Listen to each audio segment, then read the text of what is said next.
and welcome to Cyber Focus, your source for international business information. My name is Sarah Ko, and I'm delighted to introduce our guest today, Miss Jo Burston.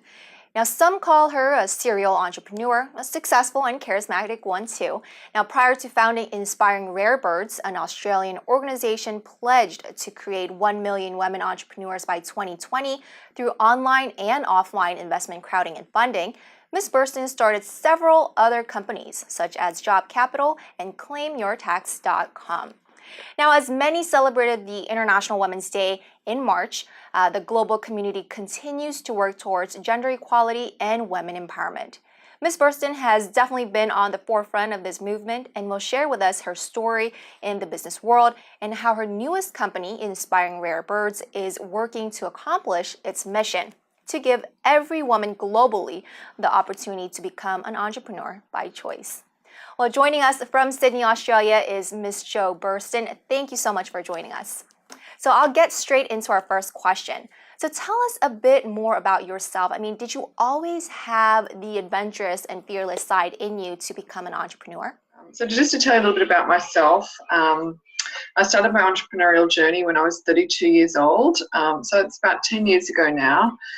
And it was really a chance meeting that I had with a serial entrepreneur. So I had a meeting with this man to talk about the business services that I was building relationships for and selling in the company I was working for. And when I met this man, I really just realised he had this very kinetic and huge amount of energy and enthusiasm and optimism. And although I'd done my research and knew he was a serial entrepreneur, I'd never met one before. So it was really the first entrepreneur that I'd ever met, and who was a very successful serial entrepreneur as well. He'd previously retired at the age of 27 on a $300 million sale of a company.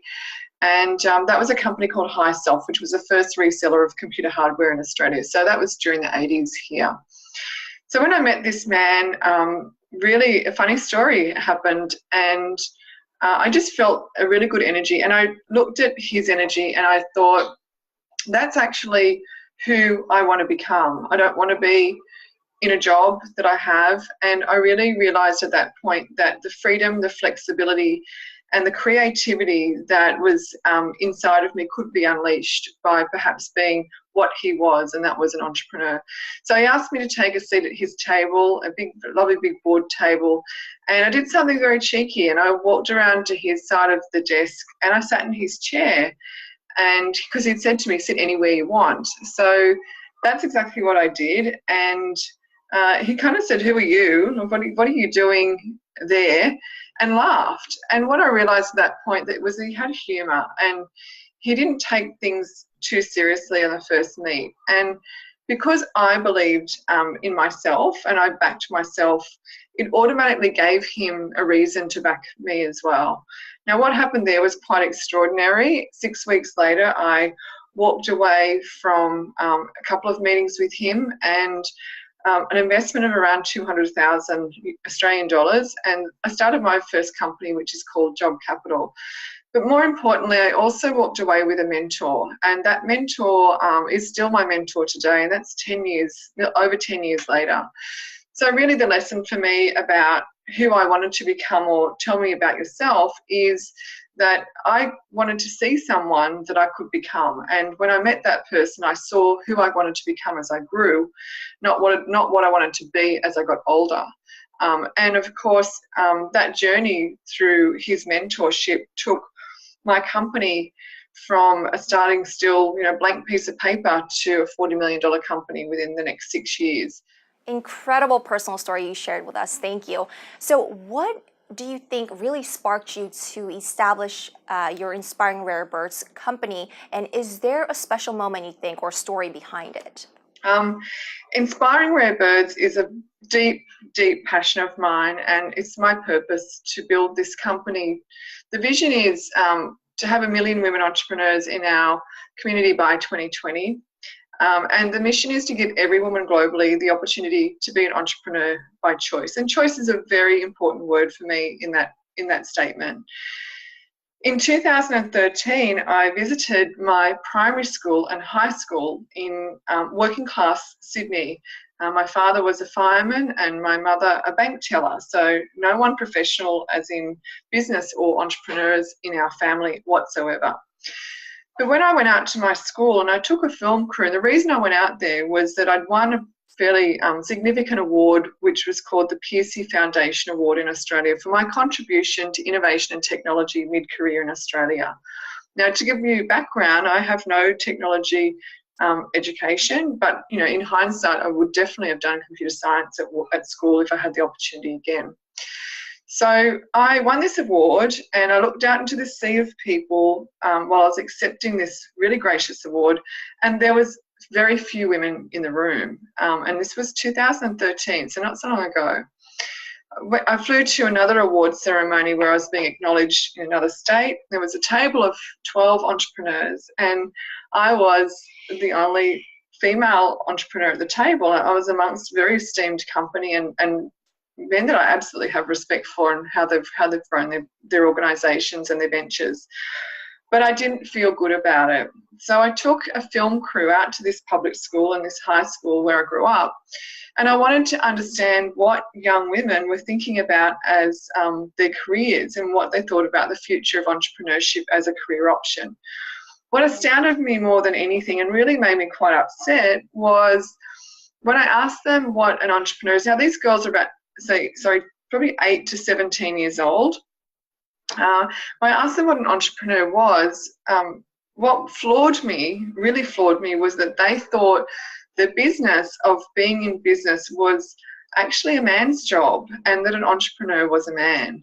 And when I asked them to name an entrepreneur for me, they could tell me Bill Gates and Mark Zuckerberg, and one of them could name Oprah Winfrey as well, but no one actually could name an Australian entrepreneur, either man or woman, which I think was quite astounding. I went home that evening, and this is my aha moment. Everyone has an aha moment in their journey. And I went home that evening, I was really upset. In fact, I cried over it because I have nieces who were their age, and I thought the prospect of them not understanding that entrepreneurship could be a career choice in the future was very alarming to me, because we've got 50% of the population then underutilised in this space or unaware in this space. So I went about creating Inspiring Rare Birds, and the way to do that was to create role models. Now, I truly believe that you can't be what you can't see, and we've all had a teacher or an adult in our life or a superstar or a sports hero that we've aspired to be like or look up to. And just like when I met my mentor and my first investor in my first business, I wanted to be him because I could see what he did. So I pulled together 50 of Australia's influential women entrepreneurs, and we published our first title, Australia's 50 Influential Women Entrepreneurs. And I simply tell their stories. Now, they're all very ordinary women doing very extraordinary things. Wow. Well, I previously mentioned your organization's mission in the intro, but it would be great if you can tell us how you and your team are really trying to achieve this goal. I mean, what kind of initiatives and programs are you running to ready and really empower women to become strong and self-sustaining entrepreneurs and leaders? How do we achieve the goal of 1 million? It's a pretty big task. But when you look at the numbers globally, there are so many women starting businesses. Now, we know that women in Australia, there's 700,000 women-led businesses in Australia. I know in the US it's significantly higher. It's something like 4.5 million, but I could be wrong there. In India, the numbers are even higher. Now, if we garnered or harnessed only a small percentage of those globally, we would absolutely smash the target that I've set out to achieve by the year 2020. And how do we do that? What are the tools and the mechanisms that we do to empower and work out how to move the needle on that number? Well, there's 4 things that I needed to do in my journey to be successful. The first one is that I needed information and connectivity to like-minded people. So Rare Birds publishes content, and we publish these beautiful books that tell the stories of female entrepreneurs all over the world. I know that mentoring and taking the pathway or following the pathway of a successful entrepreneur meant that I could foresee the future without having to make all the mistakes that he did. So we now have a mentor platform as well online. We match entrepreneurs up with other entrepreneurs, industry experts, and thought leaders from all over the world to help them on their journey. We also know that women need to understand money. And it's really hard to get some entrepreneurs to talk about money, so we're going to talk about it now. And that is that you need money to be able to build a business. Now, that could be through your personal savings, through raising some debt, possibly raising some capital, friends and family, credit cards, etc. But it's really important to understand what to do with that money. So we have a platform that helps young women and female entrepreneurs understand what their business needs to look like in order to raise that debt or raise that capital. So how do you become investable as a business? What does your business really need to look like from a market perspective, from a customer perspective, from a financial perspective to get into that journey? And we've provided or built a tool that actually takes you through the journey of doing that.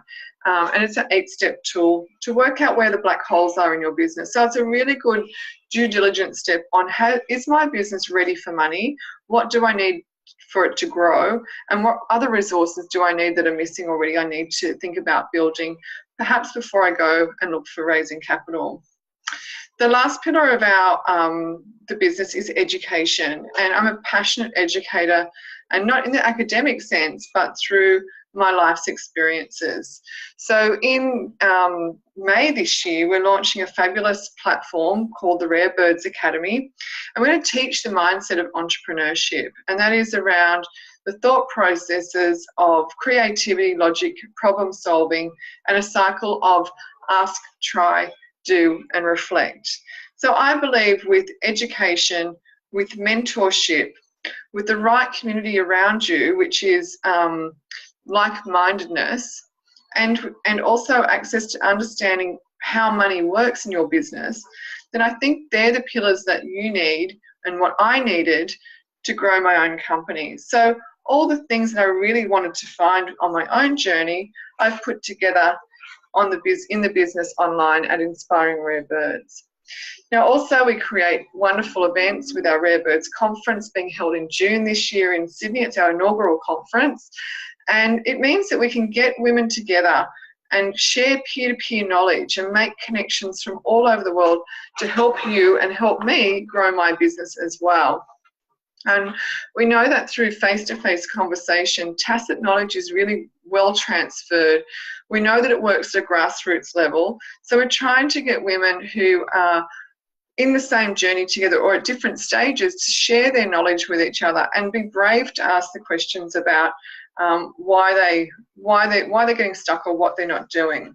Well, in another interview, you mentioned one of the main reasons that women shy away from starting their own businesses is because they lack self-confidence. So, drawing back from your experience, what do you think are some effective ways that women can boost their confidence and properly prep to pitch ideas, plans, and eventually really spearhead their own businesses and careers? Women tend to shy away from starting businesses because they don't have the confidence, or they feel like it's not the right time, or they're not pitch ready, or they don't want to leave their careers, or there's other reasons, perhaps it's family reasons as well. One thing I did when I was young was this. I used to walk into the room full of CEOs at functions, and I used to think and look up to these people like they were gods. And I would be the young woman standing in the corner of the room, not asking the questions and just observing, and I would be too shy and too uncomfortable to go and talk to people and ask questions about what they do. This happened a few times, and I kept walking away from these functions and these gatherings feeling empty because I wasn't learning anything. And although I was standing with people, I was quite petrified some of the time as well because I felt intimidated. I had another aha moment around that, and I was sitting down one day thinking, why does this happen to me and what do I need to do to change it? Because I'm willing to change it if I can find out how. And I realised that they're all humans, just like you and just like me. And in that process of working that out and realising that, I realised that they also have their own strengths and their own flaws. They also have knowledge gaps. They're also very smart and intelligent in some things, where I may be very smart and intelligent in counter things that they're not. Also, I realised that even if I'm the dumbest person in the room, that's an advantage for me, because all I have to do is ask questions and walk out with more knowledge. Now, they might walk away meeting someone quite interesting, which is me, but I don't think I'd be really stupid to not take advantage of all of the knowledge that's standing in that room. And so from that day forward, I physically stood in the center of the room and not on the outskirts of the room. And I started to talk to the closest person that was with me. And I always led with my elevator pitch. And at the time it was job capital. So I would introduce myself, I'd stand up tall, I'd have really good posture, I'd have a great big smile on my face, and I would say, "It's lovely to meet you. I'm Jo Burston, the Managing Director and founder of Job Capital. We're a company that provides salary packaging, outsourced payroll services, and we are a full migration firm. How was your day today? Tell me what happened that was amazing." I didn't say, "How are you?" And I never responded with, my answers were never, "I'm just really busy," because it's not that interesting.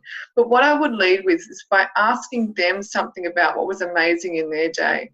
And the response that I got was really always very, very positive, because I opened up a personal conversation. Within a couple of years, I was extremely comfortable standing in the middle of the room, and I started to get progressive in how confident I was. The next challenge for me was then to think about public speaking, which I know is, other than death and taxes, I think it's one of the most petrifying things for people on the planet to do. So I learned how to do public speaking, and I went and did a rhetorical speech making course with a bunch of entrepreneurs, but I also practiced, and I wrote speeches, and I practiced speeches every week, and I did that for years. And I ended up taking a position on a board as a volunteer where I was forced to give a public talk every single week. So I put myself out of my comfort zone and into the spotlight, not on the side of the room, not in the center of the room anymore, but absolutely in the spotlight, where I could be incredibly judged by the crowd that was there. Now, I did that for 3 years, and I've now had the privilege and the honor of being invited to speak in front of people of up to 3,000 and 4,000 people at a time.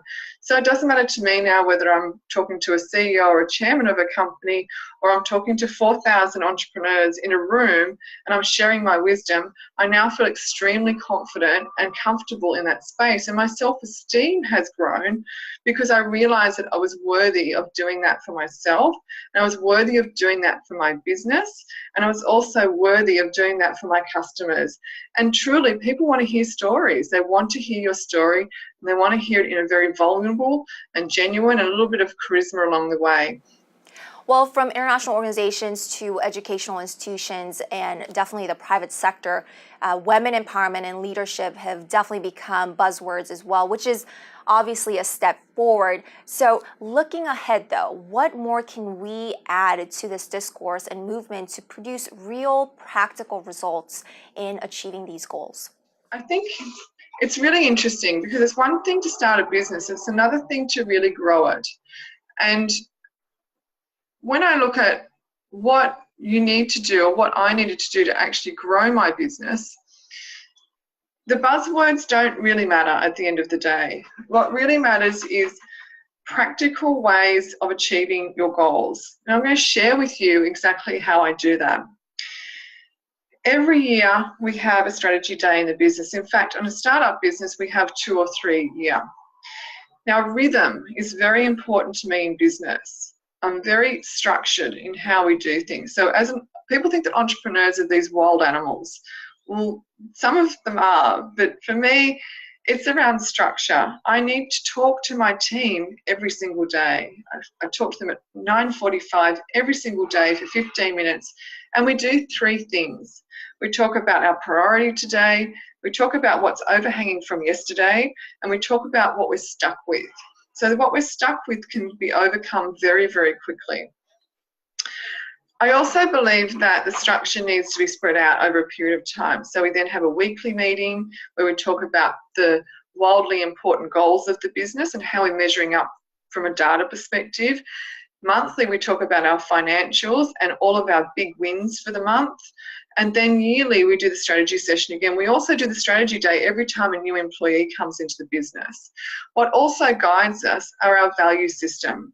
And as a CEO, I made a mandate a long time ago to not ever do business with, in partnership or otherwise, or employ anyone that doesn't share the values of the company. And after this, I'm happy to send those to you so we can share those with you as well. We talk about them every day in the business because they're behaviours and they're things that I want to see happen in the culture of the company in order for it to not just thrive, but for my people to feel safe, to feel confident, to feel like I have their backs, to feel like I have them set up to succeed, and also that they know every day what's going on and who's doing what around the table. From another perspective, around the buzzwords of entrepreneurship, I think it's really important for, as I said a bit earlier, to find the right mentor. And how you do that is either obviously go to the Rare Birds platform, but it's also to ask and be very clear about what you want from that person, how you're going to manage your time with them, what you expect to be one of your biggest goals for the year perhaps, and be very, very flexible and respectful of their time, because just like you, they're an incredibly busy person. So from a practical perspective, I used to get on the phone any time of the day or night. My mentor was available because it was my privilege to have his time and it wasn't my entitlement. And even when he said to me things that I didn't particularly like, which in the long term were always right anyway, I still maintain a massive amount of respect because he's already been there and done that and made the mistakes I was going to make anyway. The care factor from an entrepreneur is also pretty special because from a mentor, because they look at you as a whole person, not just as a business. So I was always seen as a whole person, a whole woman, a whole entrepreneur, and the business as well. Well, Ms. Burston, certainly it was a pleasure having you here online. Thank you so much for giving us some of your time today. From Sydney, Australia, it's been absolutely delightful sharing my information, sharing my experiences and knowledge with you. And just remember one thing, if she can, I can. And if I can, I absolutely know that you can. Have an absolutely wonderful day, and I'll look forward to talking to you again soon. Well, that's all for this edition of Cyber Focus. Thank you so much for joining us. If you have any comments or suggestions for future topics, please let us know at cyber.ciber@indiana.edu.